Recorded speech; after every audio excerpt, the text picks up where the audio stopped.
And I'm back, literally 5 seconds later, but in a brand new video, which was supposed to be the second part of the first video because it got too long and I'm trying to keep my videos under 20 minutes. But there was a lot to talk about.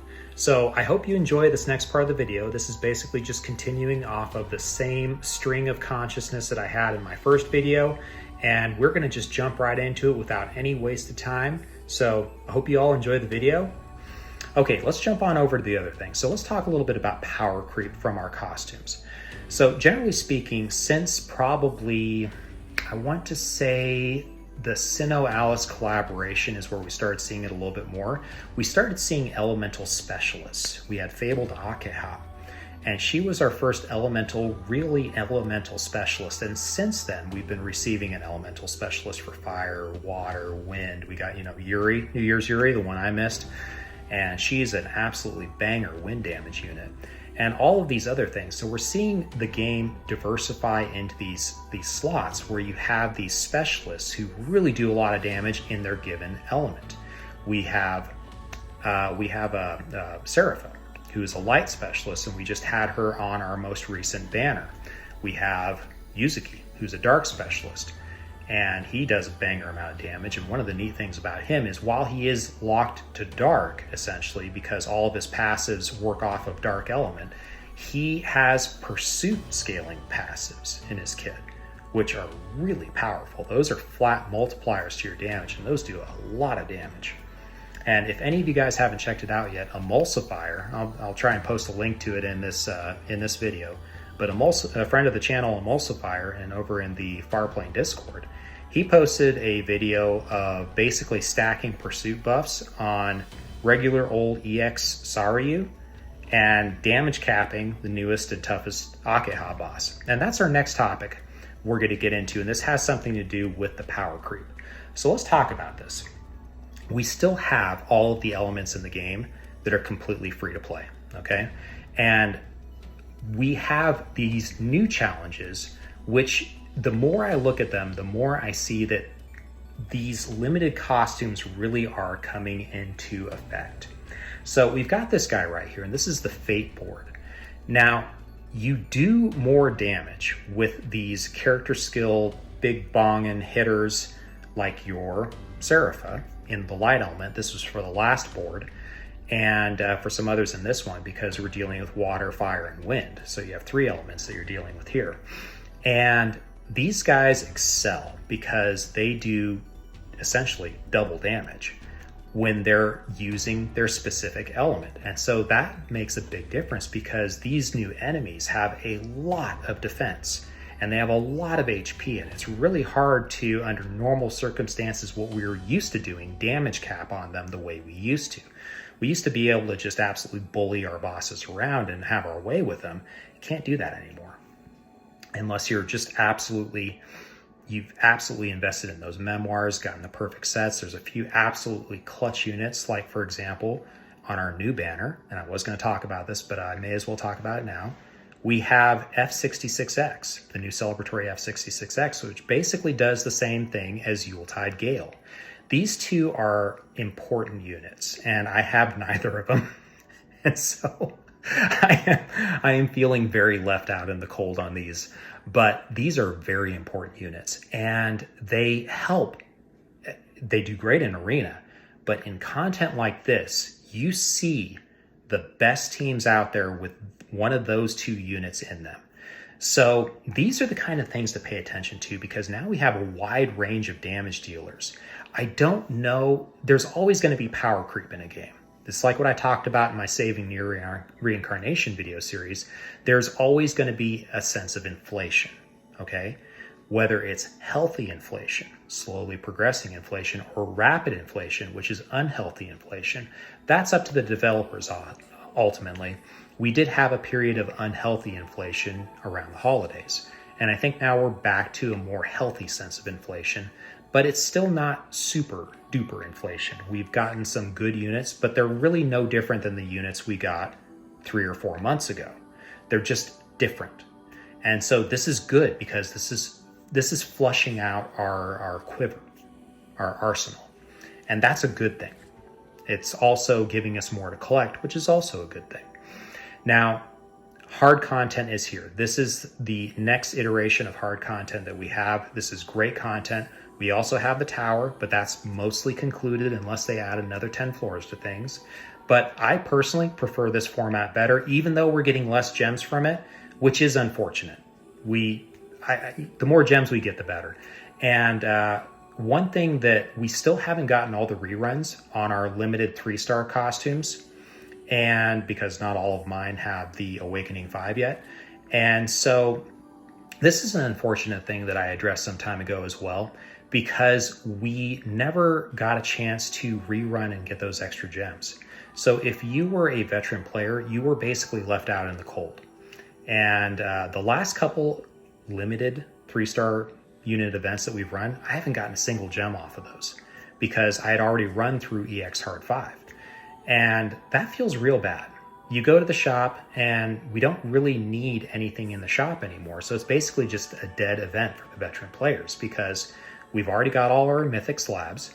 We've already got enough of all the other materials that we need. We'll pick up the 3 tickets. We'll pick up a few items here and there, this, that, and the other, but really we're not getting anything from it. So they're basically just dead events. They're filler events. And there would be a lot more emphasis added to them if we could at least farm them for something that would be, generally speaking, useful. So this would be something I'd put forward to the developers. When you're doing a rerun event, make sure that everybody can take part in it because you're basically cutting out 80% of your player base when you do these reruns. I mean, there's not a whole lot for us to do there. But for the newer players, it's great, and I'm glad they're being rerun for those purposes. Okay, so next let's talk a little bit about the story, what we have coming up. And we still haven't received our EX costumes for Hina and Yuzuki, and I'm very much looking forward to those. The EX weapons that we get are still, to this day, some of the best in the game. So we will be getting those. I was expecting those to come out in the month of March. We'll see. We've got a maintenance coming up, I believe tonight or tomorrow night. And that should be introducing some new things, but hopefully very soon we're getting the announcement for those last 2 EX costumes. Okay, let's talk a little bit about what this means for the story. So we have our first trailer, which I showcased in my most recent Saving NieR Reincarnation video. And we also had the teaser that came at the end of chapter 2. Now, what this is going to be doing is this is going to be taking the individual characters outside of their own memories and putting them together in the cage. This was implied in some of the live performances that this was a thing that could happen. There was also that last little note dropped by Mama at the end of chapter 2 that basically the memories were essentially being trained and groomed into becoming intelligent weapons in an upcoming war, possibly even with Earth. So there's theories flying around, and I'm here for it. I'm excited for it. But what it means possibly is that we're not going to be seeing any new costumes for the foreseeable future, or new characters for the foreseeable future. We'll see plenty of costumes because we have several sets which don't have all of their costumes. I would still love, by the way, to see an end to the Abyssal Mirror set.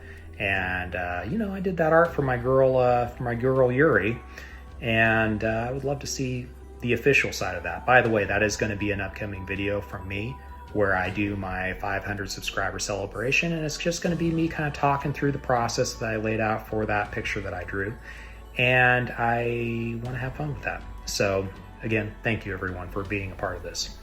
So as far as the story goes, I don't think we're going to be seeing a whole lot of new characters, at least for the time being. Now, this is in effect basically taking everything that we've seen so far in the first 2 seasons and gelling it together. I don't exactly know how Hina and Yuzuki are going to play into this, but they are the only 2 characters that we have encountered that have not become weapon memories. Okay, so spoilers for those of you who didn't get the good ending. But they are the only 2 characters that we have, which means that there is a very good chance that they will actually be aiding in the efforts within the cage and basically wrangling all the respective memories together to get things done. So we will see how that goes. The way that ended, they may play a very important role in things because now they are actively participants within the network of the cage and not restricted to their respective weapon memories. So I'm excited. Let's see how this plays out. What are my plans moving forward? So what I would like to do is I would like to go a little bit more into some of the tutorial side of things, because I've neglected that for a little while. I've had these big projects underway and they've taken up a lot of time. I've had transitions at work going on. Obviously, I'm doing a move right now. And so there's a lot that's been going on in my life. But this has always been a side project for me, so I don't feel bad about it. But what I will say is I've spoken with a dear friend of mine, a childhood friend who also plays this game. And one of the things that he brought up is, say, for example, what should we be focusing on for weapons if you're a newer player? Because he stepped away from the game for a very long time. What should we be focusing on when we're starting out? Well, I always say memoirs are one of the biggest things that we can focus on, because they're one of the only elements within the game that we have absolute control over outside of the RNG. You still have to farm them up, but they are one of the more impactful elements of the game. And as evidenced by my arena meme team, let's take a look at this. You guys will get a kick out of this. So if we go down here to arena, the team that I'm running right now is, oh, whoops, I was using my other device. These guys are great. These guys are so powerful. And I've been dunking on top 50 teams with this team, and it's fun. It's an added challenge. But memoirs, it's weapons, it's other things. It's the whole package. It's the whole kit and caboodle. So I'll probably look into a little bit of that, what we can do to kind of strengthen our accounts. I haven't done really any analysis into things in a while since I did my first calculating damage video and a few other things. I also enjoy dipping into the culture and the meme culture of things. I found a cheater, and that was excellent. So if you see, let's see, where are you, my friend? Because I've gone against this player many, many times. This guy right here, Ramona. Oh, you're going to get got, buddy. But check out that whole 150,000 team power right there. That team can't even damage my team when I go against it. There's like 5,000 points of damage. So that is a cheater. That is what a cheater looks like. So calling you out, bro. Bring it. So, but yeah, there's just... let's just see what happens here. We're going to have a few things coming down the pipeline, and I am looking forward to all of it. I think that we will see a very satisfying beginning to the next chapter, the next season of the story. And I want to really keep it more upbeat here. There's a few gripes. There is one particular individual who seems to have it out for me in the community. And I may address this, not to create drama, but to just shine a light on it. But for this part, that's just me basically calling out something that I see as a net negative when I see it.